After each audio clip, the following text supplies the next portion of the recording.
Hello. Hello. Welcome to episode 64 of Hello Hello the podcast with me, Jenz, and my lovely co-host, raammo. Hi. Hi. Hello. We're finally back. I know. Finally found some time to record. Man, it feels like it's been ages. It has been ages. I feel like it's has. definitely been like 2 weeks since I last talked to you. Honestly, like since we've had a solid conversation, like I know we played 2 hours of games last night or something like that, but it was like mainly Siege talk. It wasn't anything like, interesting or fun. Like not a catch up. no. It's just we're playing games.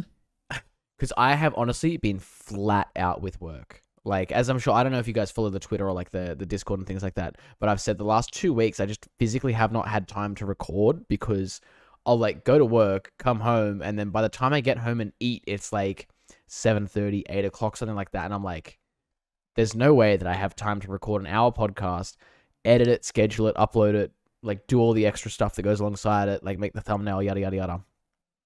And then have enough time for sleep. Yeah. And to get up the next day for work. And then, that's it. And then to get up next day and go to work and do it all over again. So, but no, after the chaos that was like end of financial year, I finally sort of have a couple of days off here and there to like, take a step back and chill and all that sort of stuff. And then Emma gave me like a cold or a flu. So. Oh, fun. Yeah. So that's probably why I sound a bit nasally or like really like a bit deeper or something. I don't know if you can hear it. I don't know if it comes sound through like or you're not, blocked. but yes, yeah. So I've been sniffly and coughing and things like that. Thankfully, it hasn't hit me as hard as it hit Emma. Oh, okay. It knocked the socks off her. Yeah, it sounded like she'd been smoking a pack of cigarettes a day for like the past 10 years. She like lost her voice. She could barely speak. Like it was rough. So thankfully, I haven't got that bad yet. But there's a massive hole in my jumper. Do you know how it got and that? I don't know why, if it's meant to be here. Is it a new jumper or is it one that you've had for like months? It's new. It's the one that, Badger got this from Fall Guys. It's a champion reverse weave one. Yes. Oh, they're so nice. I just put my hands in the hoodie pocket and I can just like, In the hoodie pocket, there's a hole? Yeah. Like in the middle, it's like a massive like gap. Oh, does it like go all the way through? Yeah. Is that meant to be there? Yeah. Why? That's called a kangaroo pouch or like a pouch pocket. Some hoodies have it where it goes the whole way through. I don't ask me why. Why do I need to touch my balls like under my kangaroo pouch? I don't get it. No idea. That's strange. Anyways, yeah. Derailed the whole conversation. Yeah, I'm so distracted. I've honestly lost where, Jen's just playing with a hoodie now. Hang on, whoa. You said something. What a start. No, so I said, thankfully the cold or flu hasn't hit me as hard as it has Emma. Yes. Sorry, you got a cold. But yeah. Other than that, been sick. What have you been up to, Jens, for the past 2 weeks? What have I been up to? Look, I don't know. Oh, Queen came to stay. Yes. I saw that. Last week. Some nice food, yeah. Oh my god, I ate so much. I like you gain a bit in winter, but holy fuck, I haven't eaten that much in a long time. But it was nice. It was really nice to like properly show her around because the last time she came here, it was with a big group and we were it's hard to coordinate sometimes. Like, when you have a large group. We can't drive everyone around because not all of us have cars, so sometimes it doesn't work out that way. But no, it was nice. We were almost going to go to Sydney. Ooh. Yeah. And then they were like, the day she was here, the news was like, Sydney's got like hit with really bad floods and stuff like that. So lucky we didn't go in the end. Yeah, we've had that. We've had cold and flu. We've had COVID numbers. We just had a ship dock in the harbour that's got like over 100 something people all have COVID on it, like a cruise ship that's just started up. Are they stuck there? Yeah, they have to. I think I read this morning, or I heard this morning that they have to post a negative rat test before they can even leave the ship, and then they have to go into isolation again afterwards. But the crew isn't allowed to leave the ship until like it's all sorted out, basically. So if they wanted to get off and see family or like had other things to do, they're kind of like stuck now. So damn, it's all happening up here now. Yeah, y'all pretty preoccupied up there. Yeah, it's busy. In terms of weather though, it's cleared up now. Like it was raining a lot last week and the week before that. It was raining a ton, and like our street was flooding a little bit, but like not too much. Like there's potholes all down it now. But yeah, and I had honestly the amount of people that I had come through to work that needed to get like landline phones or like portable chargers and things like that, just because like they had no power or like their phone lines were like playing up. It's something like that, you know. It was honestly incredible how many people I had come through just asking for simple things like that. Yeah. Yeah. Wow. So at least you were busy working. It's been a time. While the weather wasn't great, but then you are sick, so not great either. Look, you win some, you lose some. Yeah, you know? This is true. This is true. But yeah, I haven't really been up to much. I've been doing my same old, really. Trying to stream because I need to go back to surgery next month. Fun. Yeah, exciting, right? So yeah, I'm just trying to do my hours and just play some games. I'm so excited for Stray though, which is coming out so soon. I keep seeing it pop up. We get it on like what, the 19th or something, 19th. Or the 20th. Like it's next like a Tuesday. week away, less than a week away now. Yeah. Oh, I'm so excited. I cannot wait. I really hope it's good. I'm so hopeful that it's good.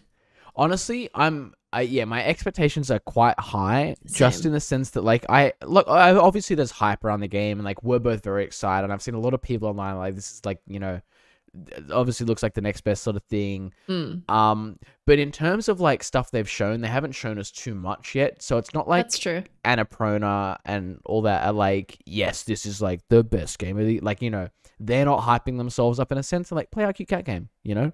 You can knock things over like a cat does. Honestly, what more do you want? Like, I want to ride in a basket, of course. Wait. But yeah. So I do hope it meets my expectations. Yeah. You know? But other than that, I think it's going to go well. Yeah. I'm very excited for it. Fingers crossed. Yeah, speaking of games coming up, I'm actually very excited for this. I had no idea this was coming up, but it looks really fun. Nintendo has dropped a trailer for a new Kirby game called Kirby's Dream Buffet. Yeah. And it absolutely basically blindsided peeps. Yeah, honestly. And it basically looks like a Fall Guys multiplayer game. Except the main focus of it all is to eat as much as you can, which is, you know, Kirby's thing. Swallow everything. Yeah. So yeah, it'd be out in the summertime, which I think that's like real soon. Is that our summer? Yeah. No. Surely not our summer. Because it'll there be summer now? Yes. Yeah. So it could be like right at the end of the month or something. Oh, so like that. this? Oh my god. Okay, it's very soon then. That's what I mean. I think it is just around the corner. Yeah. Okay. Maybe next month then.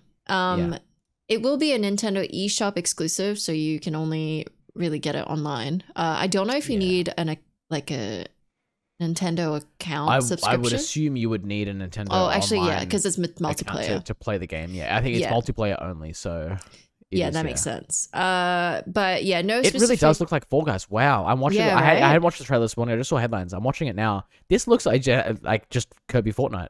Kirby Fall Guys. Yeah. Yeah. Honestly, I don't know how many people you can get in. I don't know if it's going to be public lobbies. I think it might just be friend lobbies, you know, friend only kind of thing. Yeah. But who knows at this stage? There's maybe not too it will much be news public on it. Yeah.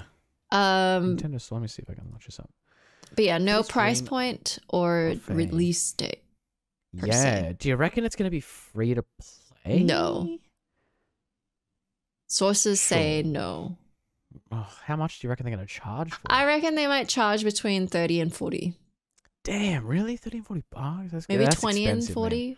I was going to say somewhere between $15 to $25 would be like a kind of like a, I mean, that'd be a nice price point, but I feel like they're going to go higher. Yeah. It is Nintendo. Yeah. They're okay, like, roll through a smorgasbord of food-themed stages in 4 rounds of 4-player with an asterisk, fun as Kirby, who seems rounder than usual, question mark. Race through delicious are they ultimate fat shaming courses him? to collect strawberries as Kirby grows. Then turn the tides in the final round, a fruity fight atop the floating platform. So it is Fall Guys. Additional games and systems required for multiplayer mode sold separately is the asterisk, and then any Nintendo Switch Online membership and Nintendo account required for online features. So looks like you need it all. You need the whole kit and caboodle. Yeah. You need to buy the game. You need to have friends that also buy the game, and you also need to have friends that all have Nintendo all Online. have Nintendo Switches. Yeah. And you. Yeah. But yeah. I mean, Honestly, fingers though, crossed. looks fun. Yeah, It's not fun. an expensive price point because I feel like it'd be fun, but I don't think it'll have the longevity of something like Fall Guys. Although Fall Guys did go to being free to play. Honestly, you'd be surprised. As much as it is like a free game, there are still people that play Tetris 99, myself included. But it's which free. You can only get access to. Well, it is free, but it's got an asterisk next to it because you can only get access to it when you pay for a Nintendo Online membership. So it's one of those ones where it's like a bonus game if you get the subscription. But it's I played it a couple of days ago and I was like, man, this like the lobbies still fill up super quick. So good. Who knows? Honestly, Yeah, there's dedicated Nintendo people out there. So maybe there'll be an esports gang for this. Man. Who knows? Kirby Sports. Kirby Sports. Great. We absolutely. There'd be a great slogan around the swallow aspect. I just can't think of it right 100%. now. Yeah. Oh, the commentator's gonna have a field day with that. Oofed. Absolute field day. So good. Moving on to Jenz. Kind of weird. I've seen a couple of games do this before, I think, but God of War Ragnarok finally got its official like a release date announcement, which is November 9th, by the way. So it is coming out this year, just right at the end of the year. And alongside it, Santa Monica Studios and Sony also announced some special collector's editions of the game, which, interestingly enough, don't actually include like a physical copy of the game. So although the collector's editions come included with a steel case, as well as like other physical goods like a replica copy of Mjolnir and like, some art books and, yada, yada, yada, so on and so forth, it doesn't come with a physical game disc to place in your physical steel case book. Right. Right? You open the steel case book and you get a code to download the respective copy of the game to your console of choice, whether it be the PlayStation 4 or PlayStation 5. And I'm just like, was there even a point? Like, who is now going to go out and buy a collector's edition of the game and then also go and spend another $125 on a physical copy of the game just so they can put the disc in their steel case book? Like, I mean, realistically, no one's going to do that. No one's going to do that. Like, part of me is like, oh, this is new because, usually collector's editions that come with a steel case come with a disc. That's how you get your game. Yeah. But I wonder if it's because of like... So, you know what? Actually, I have had this issue before because... actually, no, not an issue. Very similar. But when I got the collector's edition for... what is it? Call of Duty Modern Warfare. The first Modern Warfare to come out. I got that on PlayStation 4, right? And I got the collector's edition that came with the night vision goggles and like all that sort of stuff. Cool. But it also came with the game in the normal plastic case and then a steel book as well. So like depending on which case you put the disc in, one of the other books was like useless and like you could just put away in a cupboard or something like that. Yeah, it was empty. So, like, it has been kind of done before, recently, but not in this way, I don't think, or that I can recall at least, where there was just, like, an absolute, like, just nothing in the box. Just a case. Like... I wonder if it's... with physical copies, you can share that with your friends, right? Yes. Yeah. So I wonder if it's, like... I mean, I don't think so. I don't feel like they would be combating that with this. No. But Because, I mean, there's still, like, if they were to combat that, they would have just sold a PlayStation 5 or a PlayStation 4 with no disc drive that you can, like, only get games via a code with. Like, Because then what's the point in selling a console that has a disc drive other than like for watching Blu-ray movies or something on it, which I don't think many people do, but you know. Maybe it's just for the people who bought a PlayStation 5 without a disc drive. So they have the only option of entering a code. But if all of the collector's edition came with a physical disc, like, it would be then wasteful. They would have to be emailing PlayStation like, hey, I need a code, not a disc. I do wonder what the proportion of players are that own a PlayStation 5 that opted for just a digital, the digital version of it over the disc drive version of it. I do wonder, because it was like what, $150 cheaper, I think. Yeah. To get the digital edition, which is a considerable saving for most people. You know? That's a fair bit. That's a whole game and a half in some sense, you know. So I wonder if it's to combat that. Yeah. Also, there is less waste. There is less waste, but it's also waste in the sense that you're getting an empty steel case that you can't put anything in. You know.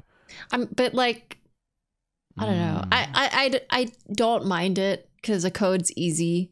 I know there are people who, because the positive thing about what I remember, if you bought a disc over getting an online code, was the disc means a smaller download, right? Yes, and it's also typically cheaper too. Really? Yeah. More often than not, like you'll be able to buy like a game for, you know, like let's say a $90 or whatever, and then if you went and bought the exact same game, the exact same edition, but a digital version on like the PlayStation Store, usually it would be $99.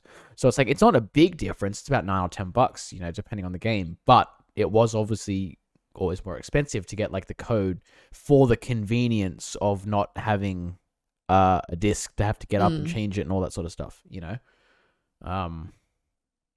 But it's I would like to see Sony and other digital stores push for more codes to be cheaper, because you are in a sense wasting less.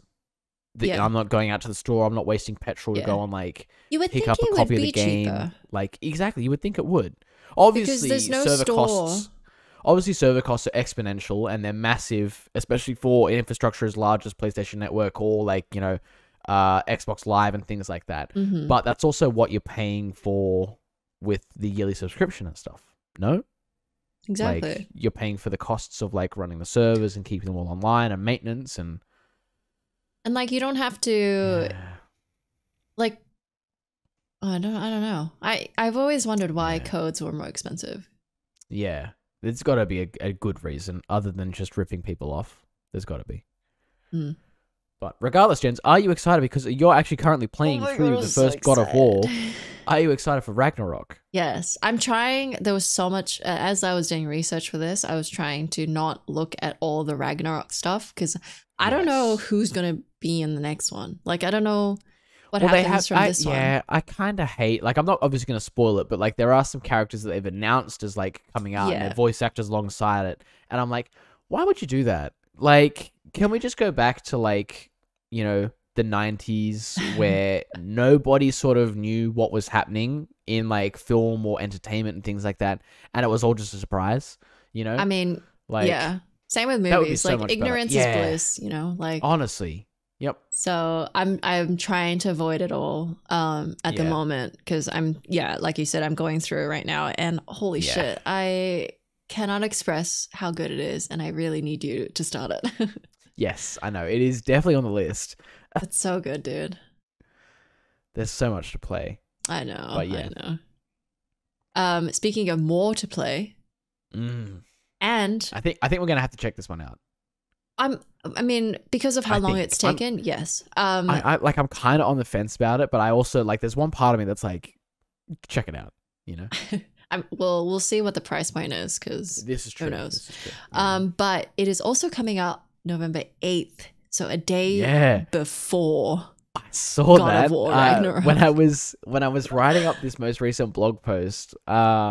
I wrote up about God of War first because that was like the big sort of headline thing for the week, and then this was like directly underneath it. And I was typing it out. I was like, "Damn, that's snaky." They were like right behind. They're just swooping in, sniping that spot. Damn. Man. Honestly, don't think it's going to work for them. Me too.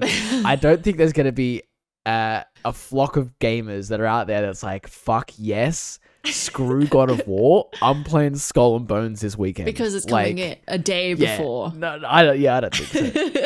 I don't think so. I don't think it's gonna work. But yeah, we're talking about Skull and Bones. If you haven't already clocked on, it is coming out this year, November 8th. Finally.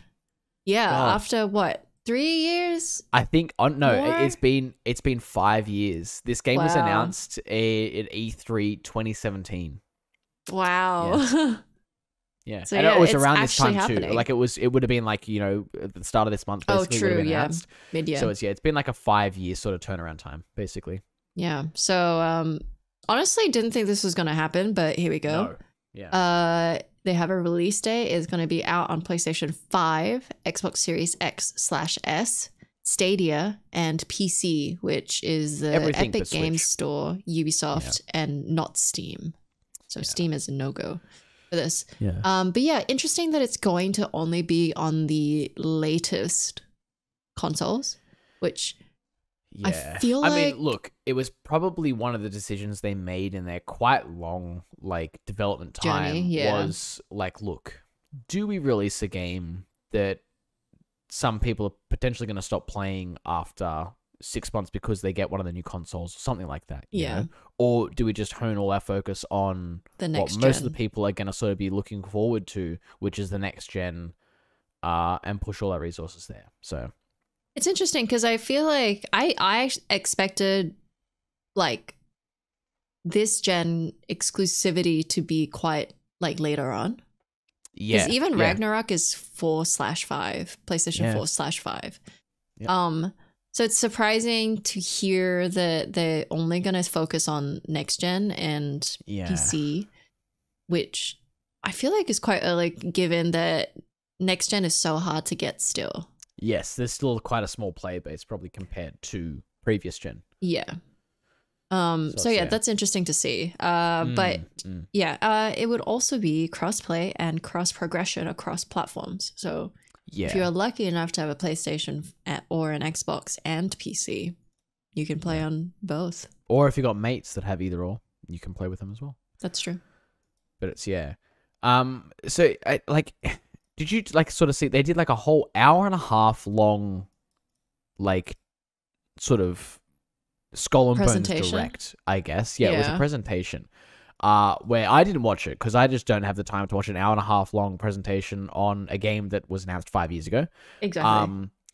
But from what I could tell in a bunch of the breakdowns, it looks like they have pivoted a whole lot from what the initial concept was. So I remember way back in 2017. Yeah, way back in 2017 when this was announced kind of alongside Sea of Thieves, the vastly superior, in my eyes, pirate game currently out. Back then I was like, why would anyone play this? Why would you pick Skull and Bones over Sea of Thieves? Because Skull and Bones looked like it was just the ship combat from Assassin's Creed Black Flag. Yeah. Which, whilst the ship combat was a very fun portion of Black Flag, I don't think I could sit down and play an entire game that revolves around just the ship combat. I kind of want to explore. I want to find loot. I want to, follow a story, have something. And that was where Sea of Thieves was like, we got you right here, brother. Come on over. We'll give you a whole story. We'll give you some exploration. We give you ship combat, and it's all fun. So I was like, okay, sold. And then 5 years goes by, nothing comes out for Skull and Bones, and then Ubisoft released kind of this, and it looks very similar to what Sea of Thieves has done. Very similar. So obviously not a direct ripoff, but there is quite a bit of inspiration. So it looks like there's going to be a lot less focus on raw ship v ship combat and more of a focus on exploration and survival and a story and things like that. Which I thought it was kind of interesting, So maybe they saw, because I think Sea of Thieves released, I think in 2017 or 2016, right before this was kind of all came up, and so maybe Ubisoft saw oh shit, maybe that's what pirate fans want. Maybe they want the exploration, maybe they just don't care about the ship part. They want the the exploration part, and so maybe they sat back for a couple of years and like, look, let's sort of rework this. We'll, tweak it out and stuff like that. And so yeah, they have, and it does look like it's going to be kind of like a, what do they call them, like a live service type game where it's like constantly evolving and updating every couple of months and all that sort of stuff. Very similar to Fortnite in a sense. Like, yeah, I'm just looking at the gameplay trailer. That doesn't seem, so it seems the combat so far is all still on the ship, like ship to ship stuff. There's no land combat. It looks like the aspect of, you know how Sea of Thieves, you sail, you get your stuff, you go back to the home or island, and then you go sell it, drop it off. Yeah. So that's what I mean. Kind of very similar to that part. It's very similar there.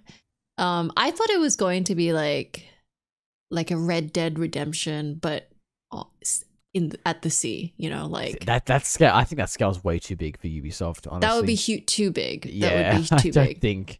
I don't think they can do that. Honestly. So yeah, I guess they just added on like the land aspect because they were like, oh, seems like people like doing stuff on land. Yeah, exactly. Seems like people care about their pirates just as much as they do the pirate ship. Yeah. So. I don't know. It doesn't excite me as much as Ragnarok does, but we shall see. So you're not putting off Ragnarok to play Skull and Bones for 7 hours on a weekend? Look, at this stage, it's a tough call. It's very tough right now. Yeah, it is. 50-50 right now. Hairs. I know. Yeah. Maybe 51 to Ragnarok. I don't know. I would think so. Yeah, I would think so. I would hope so. I think. Yeah. But yeah, moving on. Anyways, Jenz.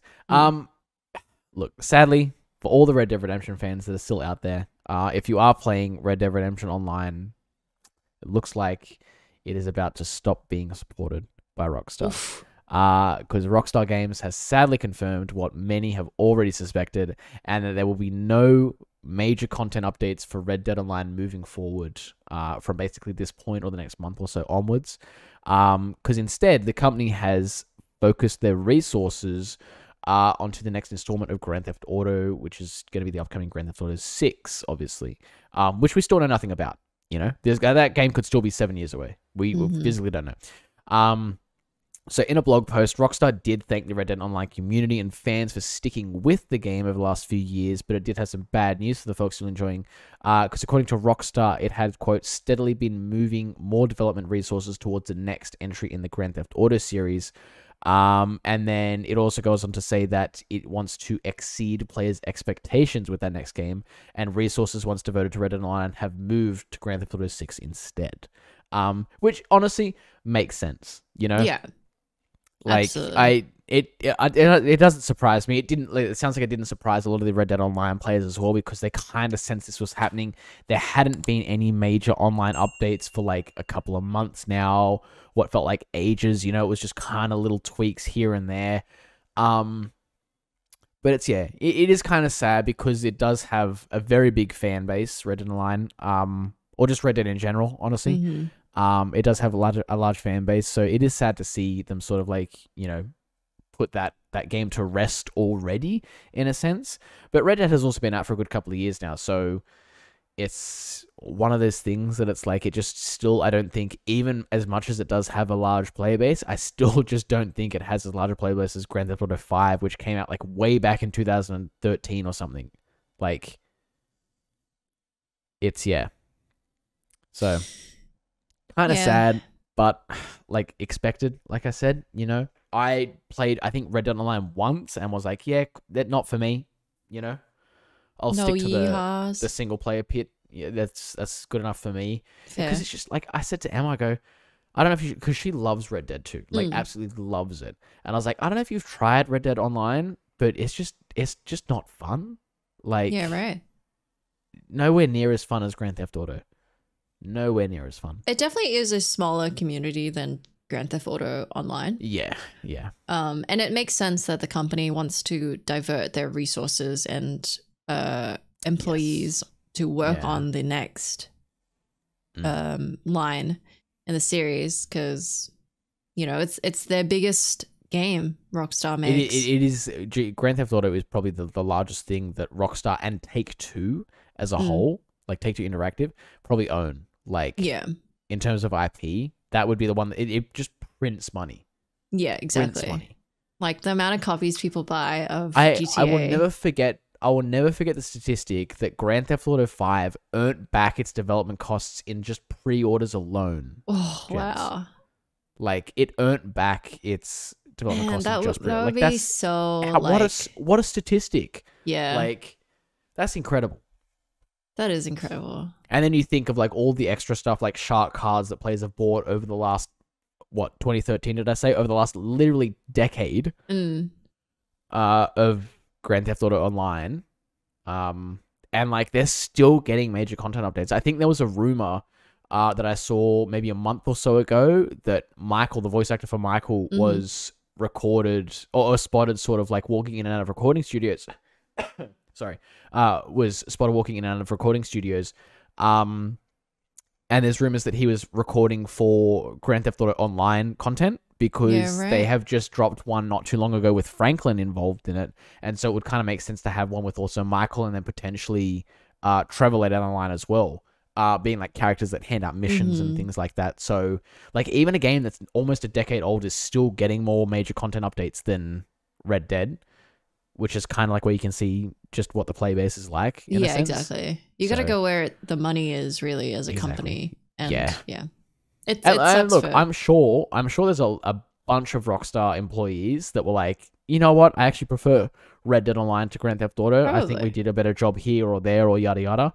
But yeah, unfortunately, it's not really up to them at the end of the day. It is kind of up to their parent company and like obviously the directors and things like that are the ones that have like, you know, the last say over the company. Yeah. You know, yeah, exactly. So it is a bit sad, but look, it was expected. You know, you can't really fault them. It is what it is. That's it. Yeah, it is what it is. You know, but yeah, and then finally, Jenz, to wrap us up for the week. Because we haven't sort of talked for about 2 weeks or so, which means we haven't had a chance to discuss what we thought of Obi Wan because Obi Wan has now finished. So obviously, if you guys haven't seen the finale for the Obi Wan Kenobi series on Disney Plus or any of the other episodes and things like that, we're just going to give our overall thoughts of the series as a whole. We're not going to go into sort of the last episode or two in detail, just because it's like, you know, I'm sure most of you know what happens. But yeah, so if you don't want to have spoilers for it, probably just see you next week. Probably. Jenz, what did you think of Obi-Wan? Did you enjoy it as an overall? Did you think it was worthwhile? Would you watch a series 2? Give me your thoughts. I don't think they needed to do this show, personally. Yeah. In a way, yes, because we get to see more of the relationship between, you know, the sensei and Padawan, and you know, like the relationship between Padawan the two post what happened, which is I think what drew a lot of people in. But at the end of the day, they can't do anything to change the timeline. We know exactly what happens afterwards. We need you can't kill Darth Vader. Like I did make jokes to Emma when we were watching that last the finale and they were having that duel. Basically, I was like, oh my god, what if he dies? Like, oh my god. Obviously knowing what happens, but there was so many times that he could have done it, and that I feel like that's why the show felt like nothing, because there is nothing they could have done to shake the audience or give them something new, because we know what happens in the future after this. They both are alive. So it's a real shame because, they just had nothing that they could do with it. And I feel like, I don't know why in the end, why they made this series. I don't know if it's just to make money or a filler. I don't know, but it just felt I'm gonna play devil's advocate here. Okay. I think there was a point to the series, and the point wasn't so much, I don't think, about showing the relationship between Obi-Wan and Anakin so much going forward, because obviously, like you said, we do know what happens. We sort of know the outcome and things like that. You think it's the kids? But the point was, for Leia to get some sort of like, you know, time on screen in a way that we haven't seen it before. You know, so obviously the whole prequel trilogy was like watching Anakin sort of grow up and, you know, then eventually have Luke, and then the original trilogy was watching Luke slowly grow up and become like a Jedi Master and yada yada. We haven't really seen any Leia in anywhere between that, in a sense. Like, we did get snippets of things, but it was obviously like largely around either Luke Skywalker or Anakin Skywalker. That's true. So I think this main series was to sort of develop Princess Leia's relationship with Obi Wan, and we can kind of understand why, after all those years, when she sent that warning beacon that was like, please Obi-Wan, we need your help, why she chose him as opposed to some, like, you know, Senate guard or like, you know, someone higher up in the political like line, because she obviously has those connections and things. Why she chose Obi-Wan, because obviously they had that like sort of relationship when they were younger, and, you know, he saved her life a couple of times and helped transport her back to her home and so on and so forth. That's true. I think it was about that. And then also, I think, as much as I said before, it wasn't so much about the relationship between Obi-Wan and Anakin. I think it was more so about the relationship of Obi-Wan coming to acceptance that, look, it wasn't my fault in the end. Anakin did drive himself away from the Force. Like, you can't keep beating yourself up over this. You can't, like, there's closure that, like, you know, it was closure for himself. Yes. Yeah. So I think there were the two major stakes that the show was trying to pin, and I think they did them relatively successfully. Obviously, I did think it had a bit of a slow start. It was kind of around like episode 3, 4, 5 where it really started to sort of kick into gear. I'll still never forget that chase scene from episode 1 or 2. Let's not talk about it. I don't think I can forgive that ever, but you know, I think also given the whole thing of it being for Leia makes sense, because I think they casted Leia quite young as well. So the next one, she might be of the right age, maybe. Yeah. I don't know. Well, I'm thinking going forward, they might do something around her again, or, you know, something like that. I reckon it would be around her, But yeah, I think that was kind of like my main, like, sort of pull away from the whole series, was that it was mostly about Leia, not so much about like Obi-Wan or Anakin and things like that. As much as the series was titled Obi-Wan Kenobi, you know, I think it was more so about the other characters that surround him and sort of make Obi-Wan Obi-Wan. But I do also want to touch on how epic was that final fight. Yes. My God. I don't think I've ever seen anything as awesome ever. The split of the when the helmet. Yeah. God, chills. Honestly. And then, like, when he like very well brings up like all the rocks and stones and just starts pegging them at him. Oh my God. Honestly. What a beast. I'm glad they're able to sort of like go back and show the characters like in their prime, basically. Same with like Darth Vader as well. Like, we've seen him a ton in like video games or comics, basically like rip a ship out of the sky, but like in the films, like he kind of was like quite placid, like he did a couple of like cool lightsaber tricks, sure, but like we never got to see him in like sort of full like just Darth Vader mode.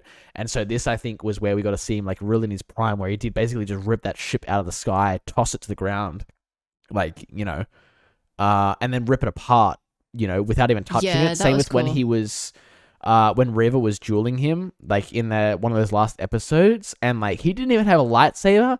He was just like forcing her away, like, no, don't touch me. That was a cool fight. No, don't touch me. Also, don't touch me. A twist that I didn't expect.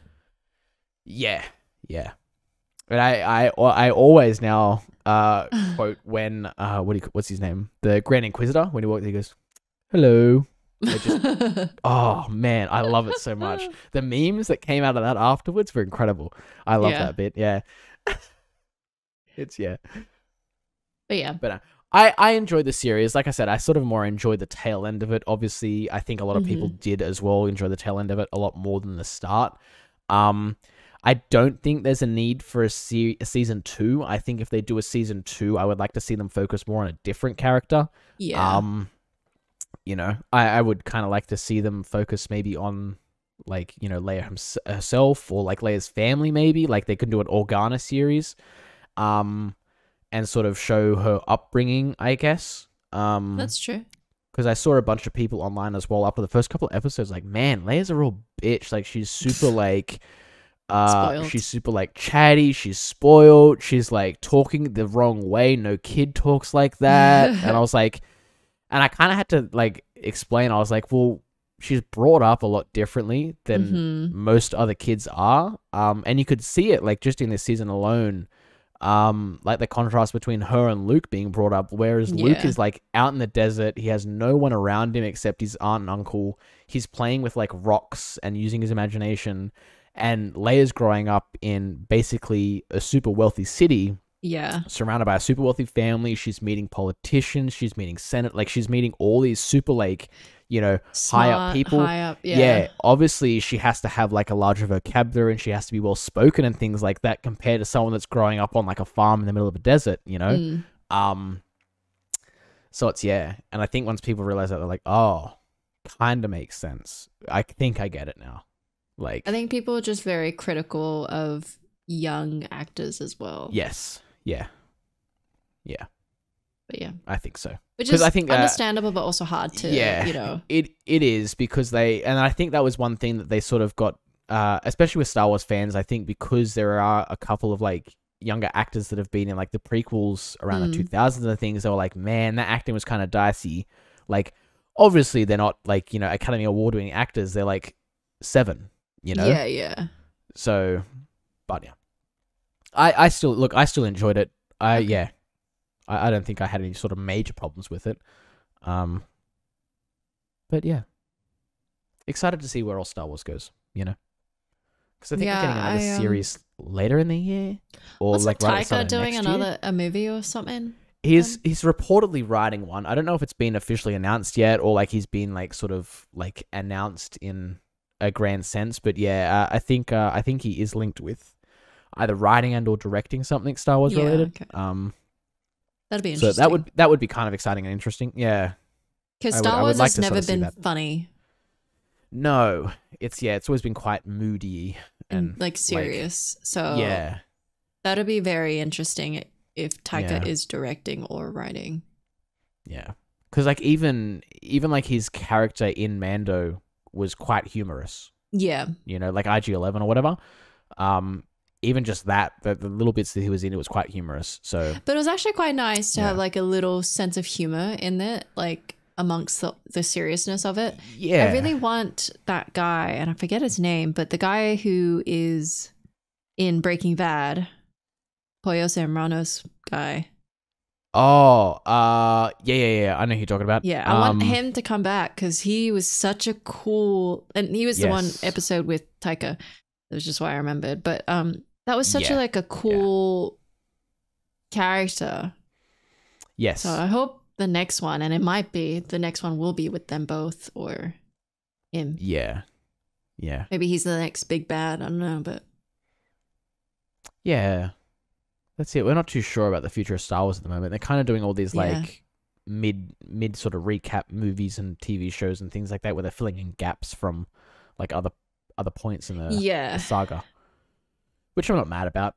You know, I think that's what we're getting for the next like 5 or so years plus, because I think they came out and said, look, there's going to be no more trilogies at the moment. We're focusing on like filling in gaps and, you know, all that sort of stuff. So, but yeah. Anyways, excited to see where the future of Star Wars goes. You know, I think I'll always be a Star Wars fan regardless. Yeah, I feel like it's pretty hard to deter people fully. Yeah. Because it is especially especially when like you kind of grow up with it and things as well. Yeah, exactly. Like you're gonna love it regardless. As much as you're like, oh, I hate Star Wars now, I hate the way it's got. Like, you're still gonna watch it. Like, oh yeah. Who are you kidding? Exactly. Come on, you're still gonna watch it. But yeah, I think that's it for this week, gents. I think we got through everything we want to talk about. Was there anything that you wanted to add on before we wrap up for the week? No, nothing for me. Yeah. No, nothing from me either, other than potentially Cuphead DLC gameplay might be coming out sometime soon, hopefully. We might have to try and plan that out because the we DLC totally forgot came about out it this month or something. Yes. Yeah, totally forgot about it. But Jenz reminded me before we started recording today that there is a DLC out. So I was like, ooh. And we are nowhere near close to finishing the original game, but still want to give the DLC a crack, you know? For sure. Yeah. But anyways, guys, as always, thank you for listening. Thank you guys for watching. And we will see you all next week. Bye-bye. Bye.